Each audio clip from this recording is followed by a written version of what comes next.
I'm Angela with 505 Nest in Caldwell Banker Realty, and I am here today with David Snow, my dear friend, with Duke City Estate Sales. Hi there, how are you?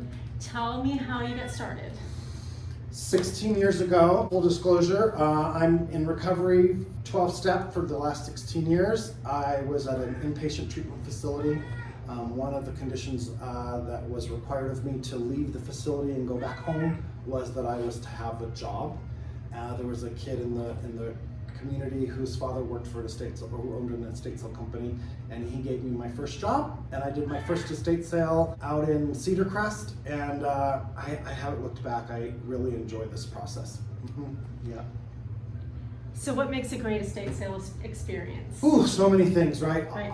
You know, I'll give you the business lingo, which is it's the more stuff we have, the better off we are. Quantity is always the biggest factor that I look for. Obviously quality as well. And it's hard for a businessman to come to a person's home and say, gosh, your stuff's really great, but I don't think I can help you, right? And there are situations where my company isn't the best company to fulfill your needs. But I try to determine, again, whether we have quantity, the amount of stuff, if we have 10,000 items and every item is $1, that's $10,000, right? Right. I take 40%, my client gets 60%. So obviously for a business person, I have to look at it that way. But if I'm able to help a person in a situation, I'll take the sale. Okay, great.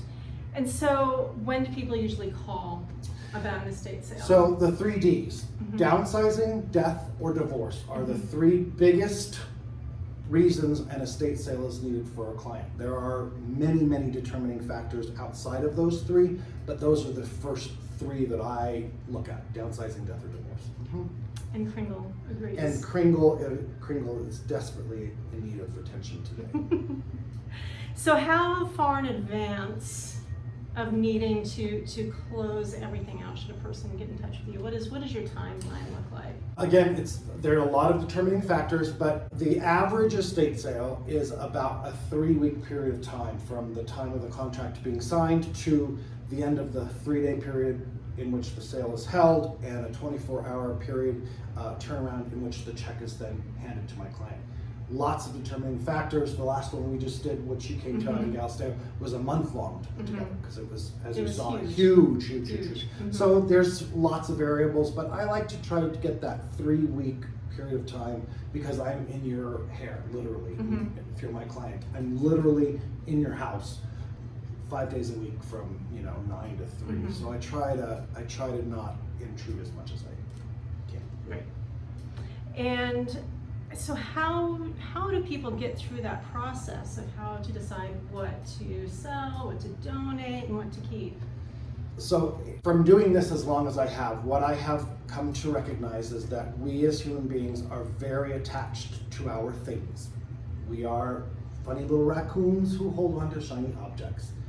And in a situation such as death, let's use that one because that's the biggest factor that I deal with.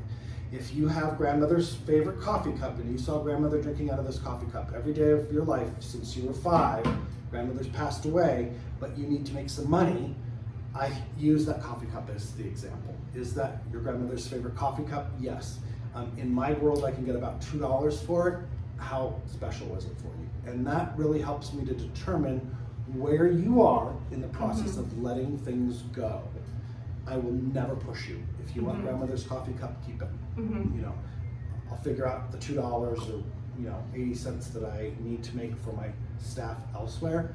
It's I do a lot of hand holding. It's a lot of counseling. I didn't realize that I was going to be so my mother calls me an emotional archaeologist. Oh, that's a great term. And your mother is an archaeologist. And my mother is an archaeologist. Okay. So I have taken that, and that's exactly part of what I have to do, is in order to have you feel okay about all of the things that we're doing, I will hold your hand and we will walk through this process together so that at the end of it, you feel like you were heard and your needs were met.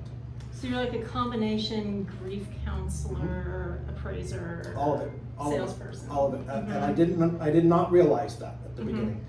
Early on, it was just, I'm a very process-oriented person. You can kind of tell in my world and we know each other. But I didn't realize that those 2 factors were far more important than the decorating or putting things aside. Right, tagging and pricing No, and all no, that. I will Yeah. hold your hand and I will Mhm. help you get through a tough period of time. Mhm. That's wonderful. And what do you do when the estate sale's done with all that's left over? And there is always ditches left over. Mm-hmm. No matter how good of a company you are, no Mhm. matter how well you price every item, there is always stuff left over. Okay. I have a Rolodex full of people that I reach out to. I have a charity that I work with, a group of men and women who help men and women who have recently come back out of incarceration and who are in recovery, Mhm. and we help furnish homes. I have another charity that I work with that is very similar to that as well. And or if the charity doesn't work for you, I have a gentleman who comes in, will then pennies on the dollar liquidate the remaining items in your Mhm. home for you. My contract states that at the end of the sale, depending on the circumstances, your house is empty. I have a cleaning service that I work with. I have electricians, roofers. I have a whole group of people that at the end, they come in and do what they do so that your house is in the place we need it to be Mhm. for you to move forward. Perfect. I have real estate agents as well, by the way. So, let me ask you this. Uh-huh. What is either the best or the weirdest estate sale that you've done? The hoarder houses are always so fascinating to me. Mhm. I've done some crazy hoarder houses early on, and that was kind of what helped me realize that part of what our job as estate sale company people is to help determine the emotional attachment to our Mhm. things. So the hoarder houses are pretty crazy. The Mhm. best estate sale, I just finished telling you about this. We just Mhm. did this amazing estate sale for a woman out in Galveston, New Mexico, whose family were long-term residents of Santa Fe. And the entire experience, from the location of the home to the merchandise in the home, the energy, it was a beautiful estate sale. Mhm. It's one that I will always go to as like all the little things fell into place, and at the end my client and I both got to hug each other. It was a great experience.